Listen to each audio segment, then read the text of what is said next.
Hello, everybody, and welcome to our show today. So today we're going to be diving in, and although the name on the slide here is a little weird, we're going to be diving in talking about business credit financing in a way that we never really have. We're going to talk about the overall mindset of how you think about getting money for a business and how you need to think about getting money for your business in a way that helps make you more lendable, really. Because what happens is I see so many people make mistakes when trying to get business credit and financing, trying to rush through just to get to the end result, but they're not thinking of things like credit issuers and lenders are. When you just have a little shift in how you think about things, you dramatically make yourself more lendable. And that's the goal, right? My goal for you is to get you the most money for your business at the absolute best terms. And to get you the most money for your business at the best terms, we have to kind of get the mindset. We have to get into the mindset of lenders, the mindset of credit issuers, what these guys are thinking and what you need to know they're thinking to set up your business the right way. So a lot of stuff we're going to be diving into today. We're going to kind of give a quick overview of the steps of the business credit building process, what you need to be thinking about from a credit issuer's perspective. We're also going to be talking about a bunch of different ways you can get money for a business as well, and things you need to think about from a credit issuer and lending perspective as well. And my name is Ty Crandall, CEO of Credit Suite. This is what we do: is we help businesses get the most money at the best terms. We help your business build its credit profile and score so it doesn't need your personal credit. So if you have any questions along the way, feel free to reach out to us. We also have a quick link on the bottom of some of our slides, creditsuite.com/get funding, which is a great link to go to see what kind of funding you can qualify for now. So the very first thing you want to do, one of the biggest mistakes I see people make when trying to get business credit financing, is they're trying to get to the end goal. They're trying to get a Visa card. They're trying to get a loan because they know they need money. And they haven't really followed the perfect set of steps that give themselves the ability to get the most amount of money. So I'm going to teach you this mindset that you really want to have to get the most money for your business. So the very first thing you need to do is you got to figure out how much money you really need. If you need to set up a business and you want money to do so, then how much money do you need? And most importantly, you need to break down what you need that money for. Is it office furniture, licenses, stationery, legal fees, something else? So put together a rough estimate of what you need. And really, it starts with this: what do you need for the business? So for example, if you're starting a consumer credit improvement business, well, then you need paper, right? You need ink, you need printing supplies. If you're going to have a physical office, you need desks, you need computers. What do you need? List what you need and then list how much each costs so you can get an idea of what you really need to pay for. It's basically your shopping list. Okay. Now what we need to do is consider multiple ways to get you money. Look, here's one of the biggest mistakes I see people make when they want money. They say, I want a loan for $50,000, and they're just starting their business. The problem is a bank isn't going to give a startup that loan for $50,000 unless they have some kind of lendable merit, some kind of redeeming qualities. And even then, it's tough to get 50 grand as a startup. But when you think about what you need the money for, then you realize you don't need a loan for 50 grand. You need a credit card for 10 grand for the furniture and 10 grand for the office supplies, et cetera. So you want to create this shopping list because there's multiple ways to get that money. So can you get the office furniture at IKEA? If so, well, then why try to get a loan to get the money to get office furniture when you could get an IKEA credit card and it's better than a loan? Because you could pay a minimum payment, you could pay it off over time, might not pay interest for 6 to 18 months. So again, think about what you need and then start thinking about where you can get these things. How about coffee, mini wines at Walmart? Okay, dry cleaning machine from someone retiring from their business. Okay, so again, what you've got to do is think about what you need, make your shopping list, then start working backwards because it's easier to think about ways to get money for those independent things instead of getting money for everything you need. Okay, so maybe you need to start taking deliveries of the office, or you need to be able to drive where something is and pick it up. Maybe you could just start looking for sales early. So again, you know, what you want to do is you want to think about what you need money for so you can then start finding the right money that's set aside for those things or that can work for those things. So every business needs money, but how are you going to get yours? Well, you got to think creatively. And that's one of the things we're going to talk about today. A bunch of different ways you can get money, even as a startup as well. But it's the mindset of how you think about these things that's really going to determine your success. So how do you get the money that you need? Well, we talk a lot about business legitimacy. If you follow us and you pay attention to what we're talking about with business credit financing. Whenever we talk about getting money, it's always the very first point we come to for a reason, because it's not just a bunch of checks. And that's the way that I think people think of this, is they kind of go through, and I break this down as step one and say, you've got to build your legitimacy, your credibility. But again, a lot of people just kind of think of this as a checklist and something instead of a fundamental guiding principle that they really need to base their entire business on. So this business legitimacy is very important. Rather, it's to give lenders a feel for your company being on the up and up. Look, what it really is it's you controlling the entire perception that lenders and credit issuers have. One of my finance officers said something the other day that I overheard that I will use again and again and again and again. And what he basically said is lenders are just primarily concerned about getting paid back. It's all they really care about. So everything they look at is really just being used to determine that one thing. Will they get paid back? So if somebody that works from home, more likely or less likely to pay them back than somebody that has a big office in a high-rise building in Tampa, Florida. According to lenders or credit issuers, they think the person with a big building in Tampa, Florida has more credibility than the person working from home. Okay, which person has the best chance of paying them back? Somebody that's using a cell phone number as their business phone number, or somebody that has a toll-free number that's actually listed with 411. So these are the things to think about. Who has the best chance of paying somebody back? Somebody that has a legitimate website that looks professional, that says what they do, that has kind of a wow effect, or somebody that doesn't even have a website. So when lenders see these factors when it comes to business legitimacy, they're very concerned that they're going to get paid back. And the newer you are in business, the less redeeming qualities you have, the more scrutiny you're going to be under. So if you're a well-established business that has tons of employees and tons of revenue, you're not going to be scrutinized as much against the one that doesn't. This is why you see so many credit issuers say they want 3 years in business, say they want 1 million in revenue, because they're concerned that businesses that don't have that don't meet these business legitimate standards, these business legitimacy that they're trying to do. So don't just think of this as a checklist. When you're setting up your business, when you're filling out an application, you have to really ask, does this give me the perception of being a large, credible business? From a lender and creditor's perspective, what I'm filling out here, does it give them peace of mind to know that I'm legitimate, that I'm credible, that they have a good chance of actually getting paid back? Again, creditors and lenders want to trust you. But again, when you're doing all kinds of crazy things, they can't trust you. And this is the same thing with Google and anybody else, right? If you want to get placement on Google, then don't go try black hat illegal tactics that Google doesn't want you to do. They're never going to see you as legitimate and credible when you're trying to scam the system. So the same thing here, if you're using shelf corporations, if you're buying trade lines, if you're, putting information on an application that doesn't reflect that you're legitimate, then you're creating a certain scenario where creditors and lenders just can't trust you. You've got to make that easy to do. Okay, so get your ideas in writing. It's a great place to start. Look, I do not have a business plan for Credit Suite. Never wrote one. Do I wish that we would have? Yeah, it would have helped make things much easier. So I'm telling you this because I don't want to tell you one thing when I haven't done it. But I'm telling you this because this is a mistake that I've made that I've learned from. Get your ideas in writing. Who is your typical customer? It's easier to know who to go after them, how much money you're going to need to spend to market, where you're going to get the resources to be able to market to them.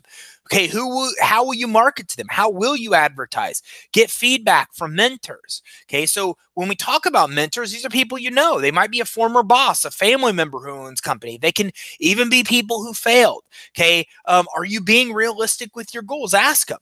So map out a business plan. A business plan does a lot for you. Where are you going? How big is your market?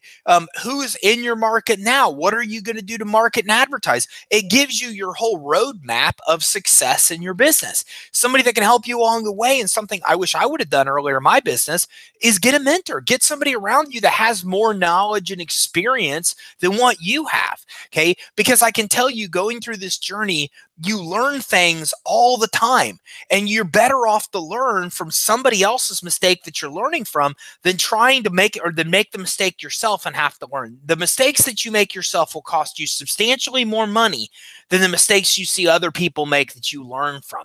So putting a mentor, somebody that has the knowledge, that has the experience, that's run a business, that is now where you want to be or has been where you want to be, those people are very important to have around you, because you can bounce plans off them. You could see what's realistic, what's not realistic. You could bounce things off them when things don't work out or fail, etc. And it can really, really, really help you succeed. So when we're talking about this business legitimacy, then you really need to focus again on what your what's on that application. Remember, when we talk about building business credit, you might be coming into this with a newer business. You might be coming into this without having all the lendable merits, the cash flow, the credit, the collateral that makes you lendable. So in that case, your application is really going to be scrutinized. So think about it like this. Lenders and credit issuers, if they don't have revenue and cash flow and credit history and all these things to go off of, well, then all they can rely on is what you put on the application. So again, what you put on the application becomes really important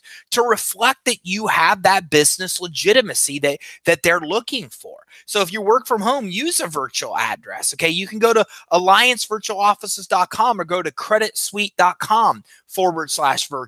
Okay, DMB even recommends virtual offices. They even have something on the website that talks about virtual addresses. Now, some people have said that Dun & Bradstreet doesn't accept virtual addresses. That's not the case. They absolutely do.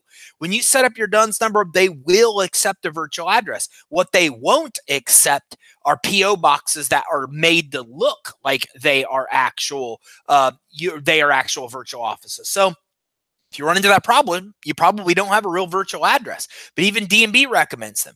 But don't use a PO box. Don't use UPS addresses. Entrepreneur Magazine says location's your #1 concern. So consider your target market. Consider where your competitors are. Take advantage of their research. Be sure the area is zoned for your type of business if you're going to physically set a business up. Look, that's the most credible you'll ever be, is having a real business location. But a lot of businesses don't need it. For years, we didn't need a business location or credit suite. Now we have like offices on both coasts, but we didn't need it. We were virtual for many years.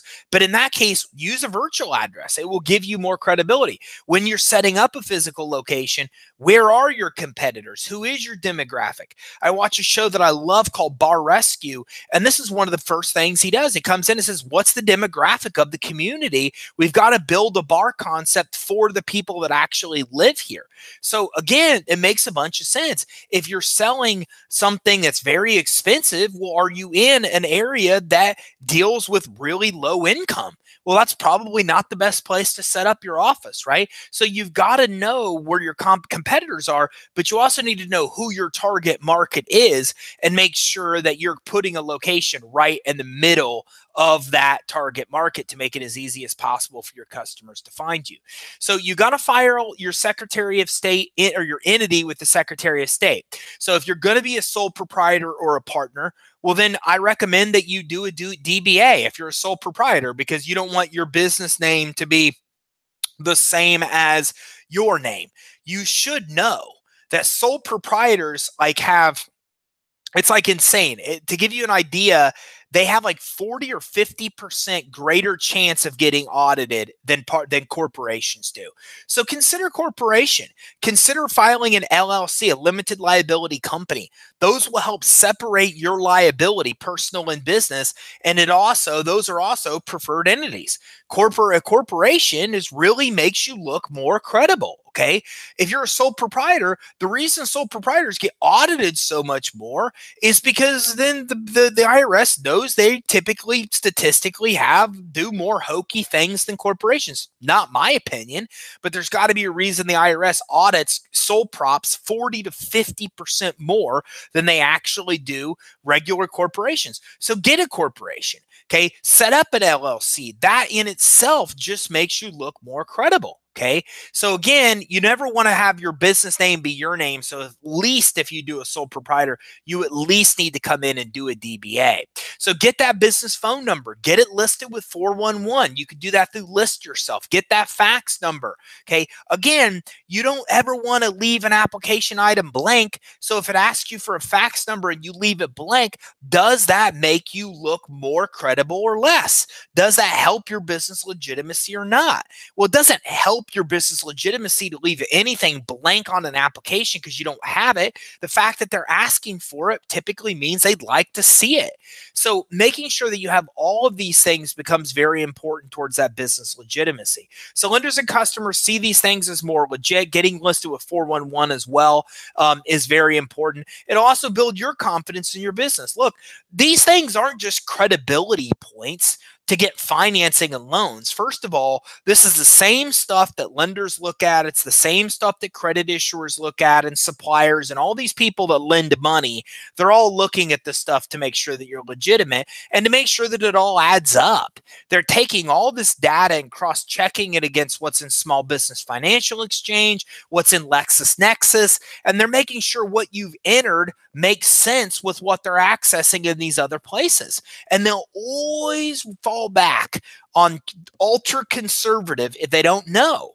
So if you're submitting a business with a modified address and name from what they find with LexisNexis that came from Secretary of State, well, you need to get that changed because they'll just deny you if they think that there's any discrepancy that they can't clearly explain. So get the website set up. Go to a place like GoDaddy. Don't use Weebly. Don't use Wex. Why? Because you don't control the URL here. You need to control the URL. Don't get me wrong. I got nothing against Wex and I have no clue who Weebly is. But I can tell you that you do not want them to control your URL. Meaning that if you go to our website, it's creditsuite.com. It's not wix.com/creditsuite. You need to have your own domain. You can get it set up through GoDaddy super cheap.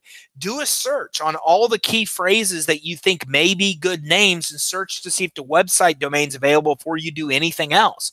You can use places like Upwork or Fiverr to actually meet people who can set up those websites for you. Again, lenders and credit issuers are going to get information about your business online. You're better off that they actually are getting it from these sources than them actually getting it from other places. You'd rather them get it from your own source, your website. Okay, get a free EIN with the IRS. You got to go to irs.gov. Look, if you type in EIN or free EIN, there's a lot of sites that have some variants of IRS URLs that look legit.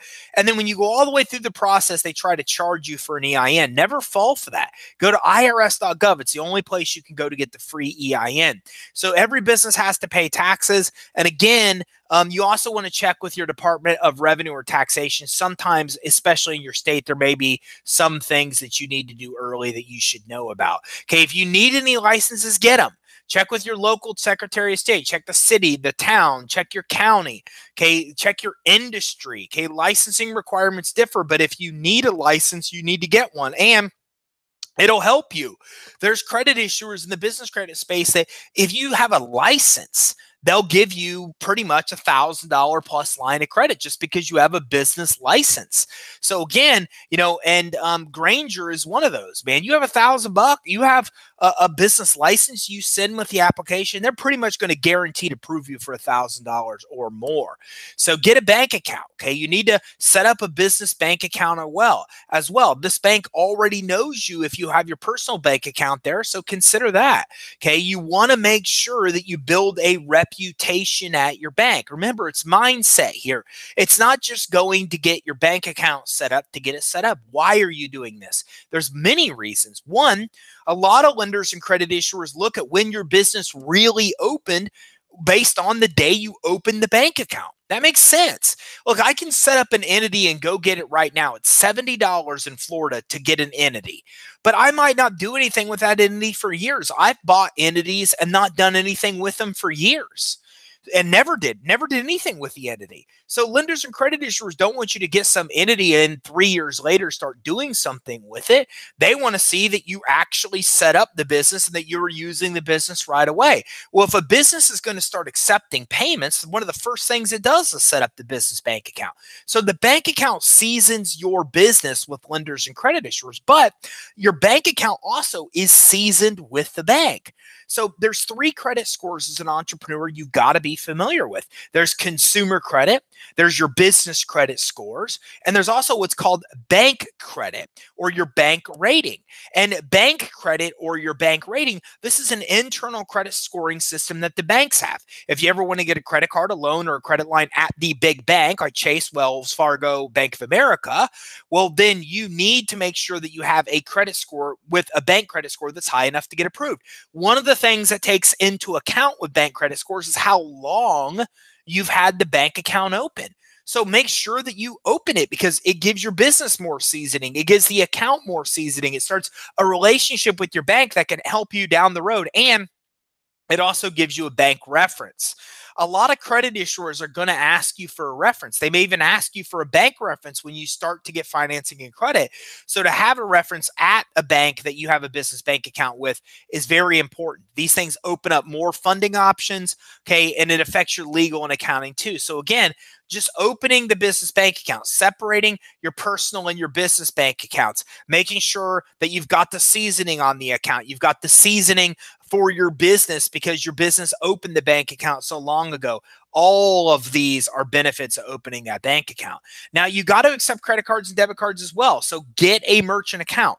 Okay, studies show that customers will spend more if they pay by credit card. So they also increase your financing options as well. Look, I did a live stream on Facebook a week or 2 ago, and it was on getting funding through the lifetime of your business from a startup all the way through to getting millions and millions for expansion, all the funding you can get along the way, and things you need to know in each stage to get to the next stage.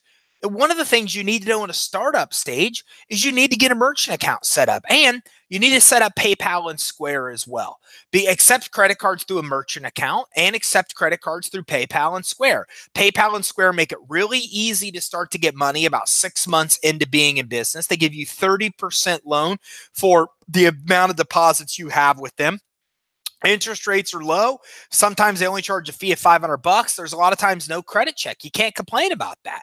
Okay. But they're not the only ones. There's also something out there called Fundbox financing, and you can go to creditsuite.com/fundbox. That's another credit line that 3 to 6 months in business, they can give you a real credit line with no credit check. In some cases, as you want more money, they may do a credit check. But I can tell you, we got a $100,000 credit line and never even had a credit check with them. So again, this kind of funding becomes available because we have a merchant account. The credit cards go into our bank account. Fundbox is looking at our bank account to make lending decisions electronically. They're not even asking for our bank statements. So a bunch of funding options start to open up when you start to have these merchant accounts, PayPal or Square, that you're accepting credit cards from. So revisit your budget. You could be attempting just to max out your personal credit cards, but don't do this. You'll ruin your personal credit. There are a lot better ways. So look, the biggest mistake I see, probably the biggest or top 3 biggest, is that business owner starts a business, wants to grow the business. They look at the money they have available. They say, I have these personal credit cards. Let me use those. They don't have a business plan. They expect that the business is going to cost $5,000 per se to build. Then they get into it and they realize that they way underestimated their cost to build the business. The cost to really grow it and to start it is way higher than they thought. Now they've maxed out their credit cards. Their consumer credit scores have tanked because their credit cards are maxed out. Now it's too late for them to get the money they need. Don't mess this up. First of all, your consumer credit is worth its weight in gold in the business space. Never use it unless you have to. You could build all kinds of business credit without ever using your personal credit. That minimizes your inquiries, and it helps you build credit accounts that report to the business reporting agencies, so you can max those credit cards out if you want and not adversely affect your consumer credit. So these type of things help you get the money you need without jeopardizing your consumer credit. Look, develop a business plan. It's going to cost you more money to grow the business and start the business than you think it's going to be, for one. And for two, you don't want to use your personal credit cards where 30% of your overall score is based on utilization, because that means the more balances you put on those credit cards, the lower your scores are going to go. So stop using personal credit cards to fund your business. That's literally why business credit was created, for business credit to be able to fund your business. When you try to use personal credit to do it, you ruin your personal credit, making it more difficult to get the money you need because your personal credit's now damaged. So talk to people you know when you first get started, family member, friends, coworker. 75% of business owners, this is where they're getting their initial startup capitals for. They may want to be angel investors. So there's two types of angel investors. There's what's called affiliated angel investors, and there's ones that are unaffiliated. Affiliated are ones that are affiliated with you. They know you. You have a relationship with them. Unaffiliated, you don't. Unaffiliated angel investors want you to have affiliated angel investors on board, because look, if you know people that like, know, and trust you and your idea enough to put their own money in, well, then people that don't know you then have a little bit more confidence and faith. Again, from a lender and credit issuer's perspective, think of it like this. If you're going to an angel investor to get money, but no one around you that you know will give you money, well, what does that say to the angel? I mean, if you were going to lend somebody money to find out that nobody that knew them would lend them money, would you want to lend them money? Or would you kind of be scratching your head saying, you know, if nobody that knows you wants to give you money, maybe giving you money is not a really good idea. So that's one of the things they're thinking about. So having affiliated angels around you that you know makes it much easier to get unaffiliated angels, because they see the people you already know are backing you. And if you want more information on angel investing, you can go to our YouTube channel, youtube.com/credit suite. We've got a great detailed video that maps out everything you should know about angel investing. We even give you over 100 angel investor networks there. So the money they can be small, or you can even consider crowdfunding. So look, most angel investing is small. It's usually $0 to like $5,000. Angel investing networks pull together small amounts of people from a lot of people, and then they put them in one fund. So they may give you 20, 40, 50,000, but it's coming from two or 10 people. It's coming from 100 people. So again, angel investing, it doesn't have to be large amounts of money. Something else to think about here. If you're going to go to family members, friends, etc., think about other ways they can help you other than giving you physical money. So do they have a 401k? Do they have stocks? Do they have bonds? Do they have IRAs? Do they have equipment that they own free and clear? These type of things, you can use their asset as collateral for you to get money. And it's better than them giving you physical cash. If you go to grandpa and say, Grandpa, I got an idea, I want you to invest in my business, and you're asking him for money, well, then if he takes that money, that's less money he has. It's less interest he earns. But if he uses his stocks as collateral, well, he still keeps his money. He still earns the interest on the stocks. The only way he would lose is if you default, then they take the stocks because you defaulted on the loan. So again, the only way he loses is if you default. It's easier to get money from those type of things, stocks, bonds, 401ks, equipment that they may have, using their asset to get the money you need instead of you physically needing them to give you cash. That's a little bit tougher to do. Crowdfunding is another option to get money here at this stage as well. So leverage the assets you already have. Again, we talked about these: retirement funds, your ability to line up investors, your creativity for crowdfunding. Any of these things can be, what is your strength? Now, I usually say, what is your strength regarding cash flow, credit, or collateral, but what are your other strengths? Maybe your ability is that you're what's called a connector. A connector is somebody that like knows everybody. Like somebody comes to you and goes, I need blinds in my house. And you're like, yeah, I got 7 people that do blinds in my house. That's a connector. If you're a connector, well, then one of your huge strengths is that you can line up investors easier than somebody that doesn't. You have the connections. Okay, maybe creativity. Maybe you've come up with a really unique concept nobody's seen. Well, that's perfect for crowdfunding, to take a unique concept to crowdfunding. So what is your strength? So there are many ways to get funding. Some of these depend on your industry. They may also depend on your time in business or your ability to secure collateral. Okay, of course, our favorite's to build business credit, because you don't need cash flow credit or collateral for business credit. Business credit's a catch-all, works for everybody. Everybody needs it. Okay. First of all, everybody can get it, even if you're just starting your business. But I don't care if you do $1, $2, $5, $10 million in revenue. Your business credit quality determines if you're going to get money for the business, how much you're going to pay, and or the rates and terms you'll pay, and how much you're going to get. So if there's one thing that controls whether you'll get approved, how much you'll get in the rates and terms, like, it makes sense to focus on that. And those are the two groups of people that we help most. It's people that are starting their business and need money but can't get it from other sources. And it's people that already have very well-established businesses. Now they're trying to go to get money, and their bank or the source is giving them resistance because their business credit's not established. So you've got to build that business credit, because at some point in your business, as you go to get money, not having it in itself is going to be an issue.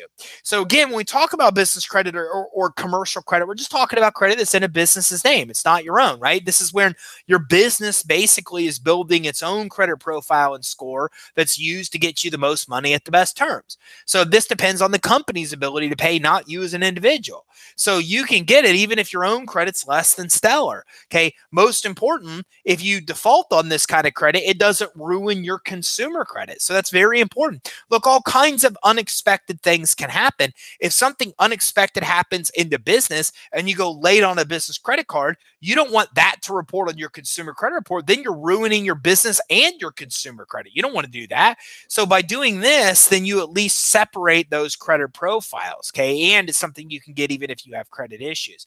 So if you don't have a good enough FICO score, well, then again, it's time to start building business credit. My reference here is this. Lenders and credit issuers want you to be lendable. They want you to have a lendable asset. If you don't have a lendable asset, if you don't have a strength like cash flow or collateral or good consumer credit, well, then you need to build a strength. And business credit by far is one of the best strengths you could build in the business, because it's something that almost all lenders and credit issuers are looking at to determine if you should be lent money or not. So it makes sense. It's a good time to start building business credit, especially if you can't get other funding options. But again, you should be building business credit even if you are, or even if you do have good credit on the consumer side, because business credit determines how much money you'll get and the rates and terms you'll pay on all financing in the future for your business. And the more you build your business credit, the easier it is to separate consumer and business credit. The more you can get away from the personal guarantees, the more you can get away from having to supply your personal credit report all the time to fund the business. It only happens if the business can stand on its own and do this. So because business credit can help a business at any stage, it makes a lot of sense, and it helps you with legitimacy, right? You're building your business legitimacy at the same time. Look, lenders and credit issuers don't have to tell you that they're pulling your business credit reports to make lending and credit issuing decisions, but they are. Just like if you go to get a mortgage or you go to get a Target credit card, you know they're pulling your credit. It's a given. It's a no-brainer. It's the same thing in the business sense. In business space, it's a no-brainer. Credit issuers and lenders are looking at the business's credit profile to make these decisions. So by having their credit profile built and established, that in itself is creating more legitimacy, which makes it easier for you to come in and get money. So vendor credit, okay, or this is called a vendor credit tier. So business credit building is really broke down into tiers, and this is what's really referred to as the vendor credit tier. So this is a proven way of getting started with business credit. Okay, it's called vendor credit or trade credit, and it's often very easy to get if you know where to go to get it. There's also no consumer credit pull in almost any case. One exception is Gimpler's, where if you leave your social security number off the application, you're okay, but they may pull your personal credit if not. Most of them will actually help you get credit without providing the social, but you're going to need about 5 to 8 of these accounts before you can move on to the next step. Okay, so places like Uline and Quill, and we've done webinars on this where we have a bunch more sources, but Uline, Quill, well, these ones are ones that can actually get you stuff you need for the business. And again, you know, you could ease cash flow while building your business credit. That's the idea here. So many people mess this up. What happens is this. They learn that the first step in building business credit is vendor credit. Then they go and find vendors. They buy the bare minimum they can buy at those vendors. Guys, I still use Quill. Okay, we have really well-established business credit, and I still use Quill. Why? Because Quill gave me a chance when nobody else would. They approved me when Staples wouldn't. So I buy stuff over in Quill versus Staples all day, every day, because they were there for me when nobody else was, and that loyalty to me means something. Okay, but plus they're pretty cheap. They're cheaper than Office Depot or Staples in most purchases, and their checkout process is super simple. It's like Amazon. So I still use these vendors. Why? Because I got vendors I can actually use. When you get vendors that you don't even know what you're going to buy, the problem with it is you can't even find stuff that you want to get. Quill sells over 1 million products. They sell office supplies. They sell printers. They sell marketing resources like flyers. So find credit with vendors that you're actually going to use. Remember your shopping list. We made a list of all the things you need for the business. Start focusing on vendors that can help you get the stuff you need. That eases cash flow because you don't have to use your physical money to buy it. You can use credit to buy it, and you build business credit at exactly the same time. This is the number one thing that our most successful customers do. So tonight I'm doing a webinar for Christine on a review of her success. She's got over $816,000 in business credit built, and she's one of many successful customers that we have. What's different about her than most other people is this. She got credit right from the beginning she knew she could use to grow the business. And she started using the credit, like wildly using it right away to grow the actual business. So what happened was her future limits were so high, so quick that people just think it's unbelievable. She's got $50,000 at PNC Bank. She got a $100,000 credit line at PNC Bank. She got a $300 credit line with one of her vendors because she's spending the money. Your credit reports will show how much your recently used credit is. So if you're not using the credit you're getting, then future credit issuers are not going to want to approve you or going to want to approve you for very small limits. So you need to make sure that you get vendors that you're actually going to use and really use those accounts on all the business credit accounts you get.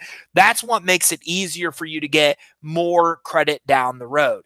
So Uline sells more than shipping boxes. They sell cleaning supplies, packaging tape, just about everything you could buy. So if you need to ship anything, then why not? They're a great place to go. Quill sells light bulbs, computers, working gear. They sell printers. They sell paper, marketing supplies. So if you need those type of stuff, then why not go to them? If you need food service, medical lab supplies, well, why not go to the companies that offer that? So again, get what you actually need from vendors and then use it to build your business credit at the same time. Don't just use it to build business credit, because if you do, your limits will be so small that it's going to be hard when you move on to the next credit. So the next tier of credit is really called the retail credit tier. I sometimes call this store credit, but what it's really officially called is retail credit tier. So for the retail credit tier, you're going to need about 5 to 8 accounts to start getting approved here.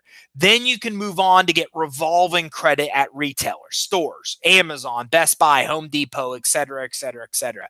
There will be places like Walmart. Almost every major retailer offers this. And sometimes in order to establish good business credit, you're going to have to maybe buy some of the things you don't need. Okay, Granger's one of those. They're a great vendor, but they sell outdoor supplies. So if you have an office, it's not easy to find things that you need from them. It might be reverting to things like first aid kits, batteries, et cetera, et cetera, et cetera. So things to keep in mind with that. Okay, so when you're buying from stores, places like Amazon, Walmart, well, they seem to sell everything, right? Okay, but if you need any of those things for your business, well, why not buy from them or buy from one of those sources that does that individually? Again, let's look at your shopping list. If you went in and got the handful of vendors, then the question becomes, what do you need to buy next? Is it computers? Well, then don't go to Walmart or Amazon and use your credit card on those accounts to buy computers. Why? Because you want to buy stuff at Walmart and Amazon you can't buy other places. Instead, you want to get credit at Dell. You want to get credit at HP. You want to get credit at Apple for the computers. You need furniture? Was that on your shopping list? Well, then go to IKEA. Go to Office Depot. Go to Staples, try to get furniture there. Save your Amazon, save your Walmart for the things that you can't get at these specific stores that you can get these other cards from. But then use those. Use your Walmart, use your Amazon for everything else. And guys, let's be realistic here. How much stuff can you really not buy at places like Amazon and Walmart? I mean, you could buy almost everything you need. You might say marketing. You can get that from these guys. You can go to Quill. You can go to Office Depot. You can go to Staples and get flyers printed. You can get yard signs, bandit signs. There's two forms of marketing right there you can get from them. You can get what you need to print postcards. So a lot of it, even marketing stuff, you can actually get from these kind of retailers. Now, when you have about 8 to 10 accounts, then you can start moving on to the fleet credit tier, okay? Now, this is basically Chevron. It's Sunoco. It's Costco, or it's Sunoco. It's Wex Fleet Card. It's fleet cards, it's gas cards, it's Shell, okay? So these are going to need about 8 to 10 accounts to get approved. These might not be for you if you will work in an office, right? I work like 20 minutes from home and I have a primary vehicle. So I don't have a fleet card. I don't have any because I don't need them. I just don't need them. I thought about applying for fleet cards just to have more business credit accounts on our credit report, but I don't need them, because I don't have a fleet of vehicles. Like, I use my personal money to fix my vehicles, not the company's. So it might not make sense for you here. But if you're an over-the-road trucker, well, this makes a tremendous amount of sense if you're the over-the-road trucker, right? This is the majority of your expenses. So fleet credit helps the business maintain a set of vehicles, okay? You can use fuel. You can use it for repairs. You can use it for maintenance. You can buy tires and oil and wiper fluid.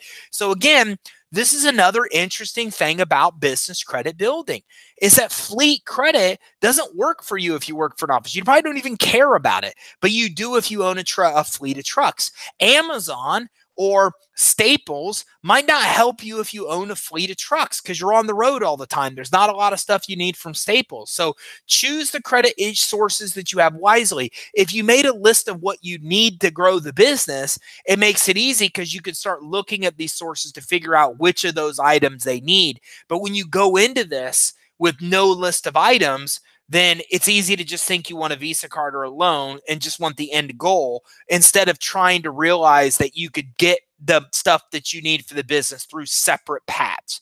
And that's one of my biggest underlying messages is, look, the reality is when you're building business legitimacy, when you're growing a business, the more you grow the business, the more legitimacy you have. But in the early stages, when you don't have a lot of legitimacy, a lot of lenders and credit issuers are just not going to want to give you money. Okay. So again, what you've got to make sure that you do is you've got to make sure that you're getting money as many different ways as possible, because it's easier to get people to give you small amounts of money than give you a large amount of money. That's common sense, right? So what I'm saying is it's much easier for you to get $5,000, $10,000 limit credit cards. That's super easy. By the way, $5,000, $10,000 credit cards, you could do building your business credit in 90 days, regardless of cash flow, regardless of cash credit, regardless of collateral. $50,000 in 90 days, regardless of those things. You could get that. But you can't get a $50,000 loan as a startup in 90 days unless you have really good personal credit. Then it's possible. So the bottom line is it's easier to get money in smaller increments for more sources than get more money in one big increment from one source. And this is where I see so many people screw up. They're out there trying to get too much money from one source. If they would have just broken down what they needed the money for and then went and got a $10,000 business credit card at Staples and a $10,000 one at Amazon and a $20,000 fleet credit card, then they could pay for 90% of what they need for the business without ever getting a loan, without ever getting a credit line, without ever using the Visa card. That leaves the ability to get the loan, the credit line, or the Visa card to buy all the other stuff that they may not be able to buy at Staples or Amazon. Maybe they want to pay an SEO company to do SEO. Well, they need a Visa card for that. So again, it leaves those things, loans, credit lines, and cash credit like Visa cards available for you to use it when you really need it. Stop using what you really need on things you don't really need it for. When you have 14 plus accounts reporting, and it says fleet credit, but 14 plus total accounts, then you can move on to cash credit, Visa cards, MasterCards, American Express, places that are accepted everywhere. But again, stop trying to just work towards that goal. You get the Visa card, it's going to be a real struggle if you're barely spending what you need to at the stores, the fleet sources, and the vendor sources, because your credit report shows the recent amount you've used. And if you go to get a fleet credit card or get a cash credit card, you got 14 accounts and the highest limit you have is 2,000, you can't get approved. To get here, you need 14 accounts reporting and one limit of $10,000 on one of your revolving accounts. The only way you'll have got a credit limit up to 10 grand at this point is to actually have used the credit that you get. Guys, it's so interesting. I see people that have 12, 13 trade lines that are getting Visa cards, MasterCards because they've used all those 12, 13 accounts they've got. You pull their credit report, it shows that 2,000 recent high here, 4,000 recent high here. They're using the credit. Then I see people with 20 reported accounts and they still don't even have one limit above 5,000 because they're just trying to build their business credit. They're not actually using the credit they're getting. So what's happening is they're getting credit, they're barely using it. Other credit issuers see that they're barely using it, and then they issue a really low limit. You want to get high limits on these accounts. It only happens if you're using the money before you actually get to this step. Now, there's a lot of different ways to get money as well to grow your business, okay? So business credit is a way to grow the business. It's not the means to an end. It's not the only way to get money. It's just a way to get the Visa card, to get the MasterCard, to make yourself more lendable. Look, building your business credit alone is not going to get you a loan or credit line, but it goes a long way to helping you get approved for the most money at the best terms.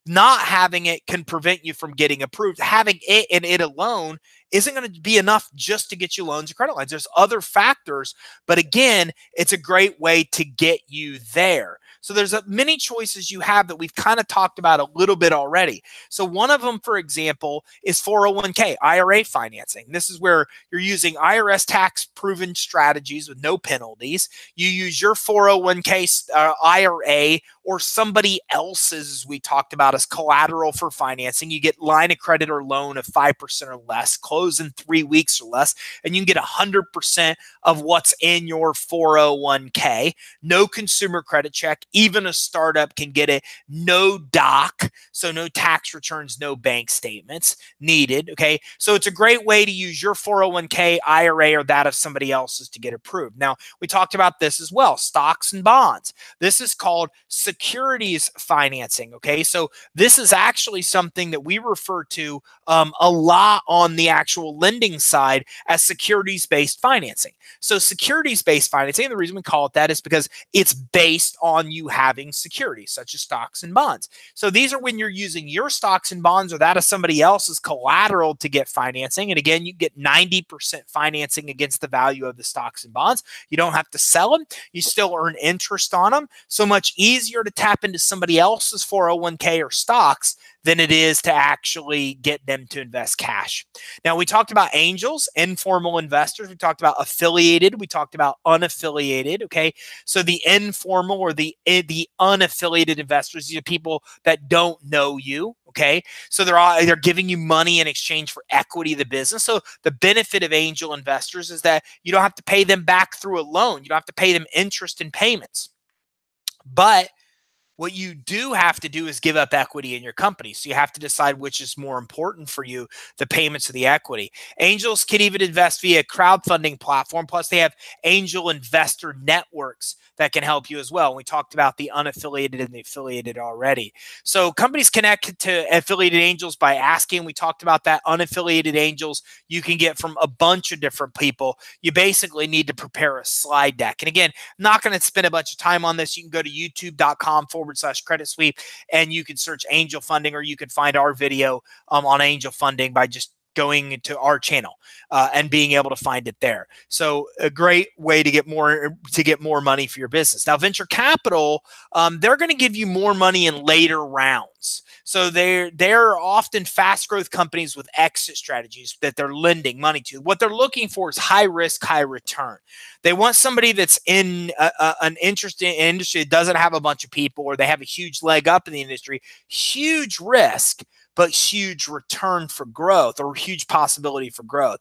So they're typically going to want to see you be able to exit in 3 to 5 years. And they're often going to want a seat on your board of directors. And they're often going to also want a controlling stake equity. Look, venture capitalists want a lot more money, and they want a lot more control than angel investors do. And by the time you get to this stage, angel investors should have already helped you with this. And again, we've got a lot of training on our YouTube channel about venture capital and angel investing as well.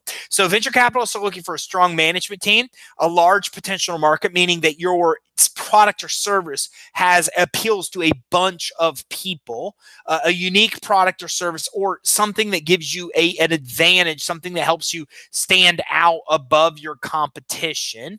Okay. And again, something that's unique.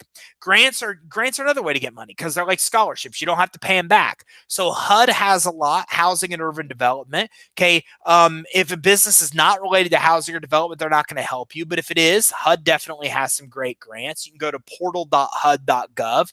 Okay. NOFAs, or notices of funding availability, include the contact where to send the application. If you're applying for more than one HUD grant, it has to be a separate application under them.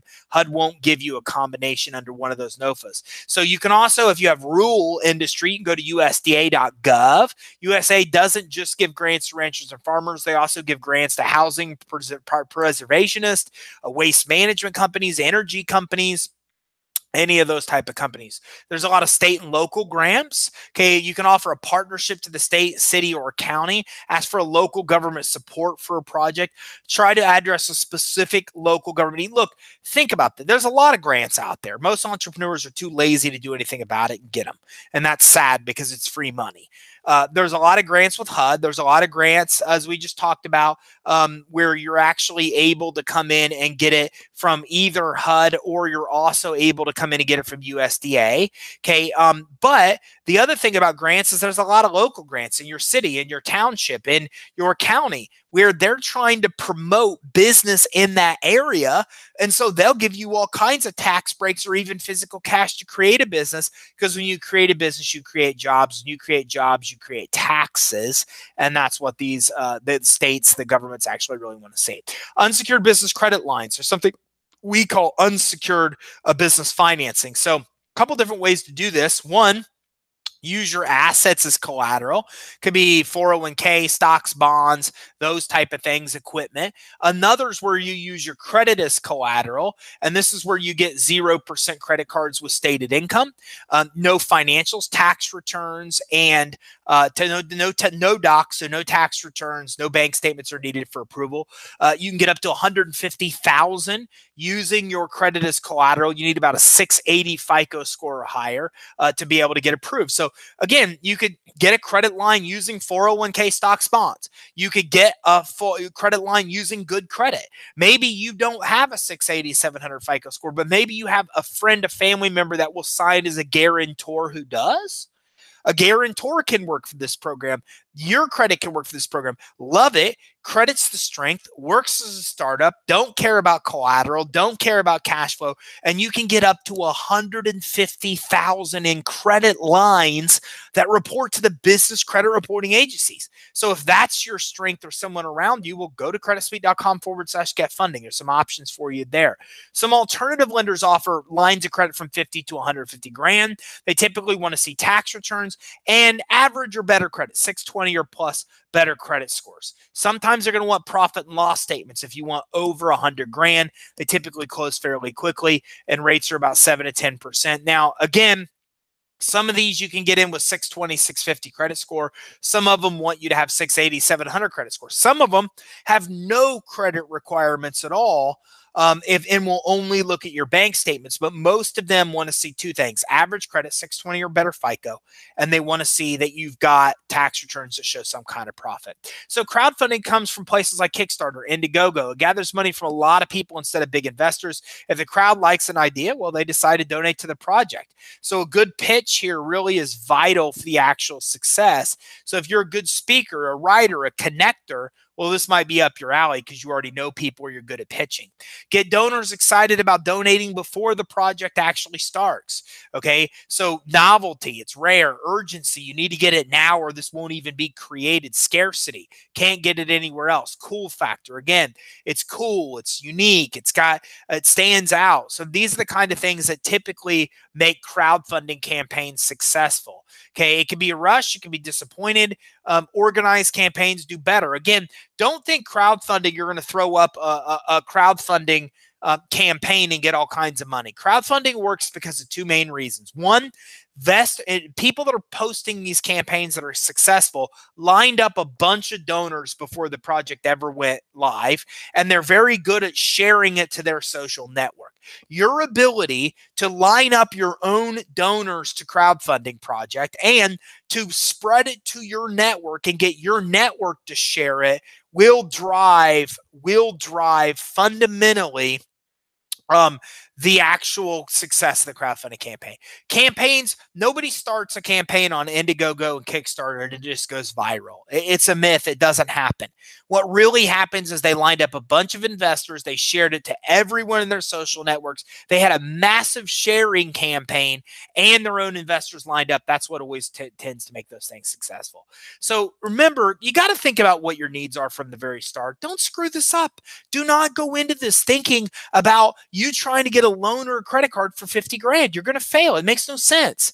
Make a list of what you actually need right from the start and how much those things are going to cost. Set up the business with legitimacy in mind. Remember, credit issuers and lenders, what they're looking for is they want to get paid back. When they're looking at your business legitimacy, they're trying to determine, does your business legitimacy look like a type of company that would pay us back? So you've got to make sure that's set up, especially in the beginning stages of trying to get money for the business. Find mentors, find people that have already made the mistakes and already know about the mistakes you're about to make early on in your business. They can help guide you through a path where you don't have as many barriers and obstacles. Tell your contacts about your idea. Again, you might have a lot of families and friends and people around you that may want to invest in what you do. You may have the wrong mindset. You may be thinking, I don't want to ask people around me for money, when the reality is those people are looking for good ideas to invest in. People are sick and tired of investing in the stock market and not making their money. They're tired of investing in real estate and losing their butt like they did 10 years ago. So they're looking for other ways to invest money. If they have an opportunity to invest 5 grand in your business or 10 grand in your business and get a huge return in years to come, they may do it. So tell people about your idea. They may have stocks, they may have bonds and IRAs and 401ks and collateral like equipment that you can use to leverage to get money for your business. They may want to be angels and affiliated angels and invest their own money. Okay, they may want to lend their own credit to you to use as a guarantor, but you're never going to know unless you tell them.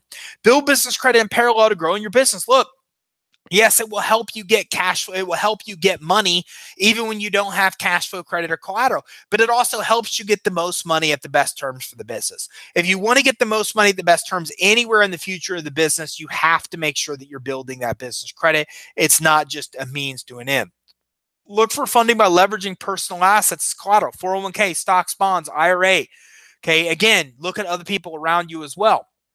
Angel investors, venture capitalists, we talked about them. Crowdfunding if you have a unique project. Unsecured business financing can also help, where you're using your credit or that of somebody else's to get approved, and love what you do. You're going to be doing this all day, every day. Okay, it's pretty rare for me to not think about the business less than 4 hours a day, and that's even when I'm sleeping.